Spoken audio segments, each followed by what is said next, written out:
শ্রেষ্ঠ নবী শ্রেষ্ঠ উম্মতকে যেই দুরূদ শিখাইছে এটা পড়বেন না বানানোটা পড়বেন? বলেন, নবী যেটা শিখাইছে এটা পড়া উচিত না? আপনি এটা না পড়া বানানো একটা পড়েন। হ্যাঁ, ইয়া নবী সালাম আলাইকা, এটা কই পাইছেন? এটা কোথায় পাইছেন বলেন? এটা নবীজি কোন সাহাবারে শিখাইছে?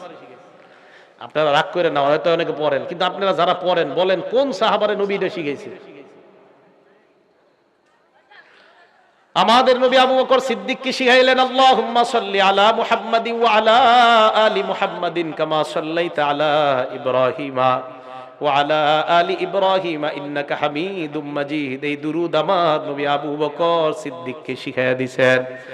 তাহলে যেই দুরূদ দুনিয়ার শ্রেষ্ঠ মানুষ শ্রেষ্ঠ উম্মতকে শিখাইলেন, এটার মধ্যে ফায়দা আছে না নাই? আর আমরা যেটা বানায় পড়ি এটার মধ্যে ফায়দা না ক্ষতি?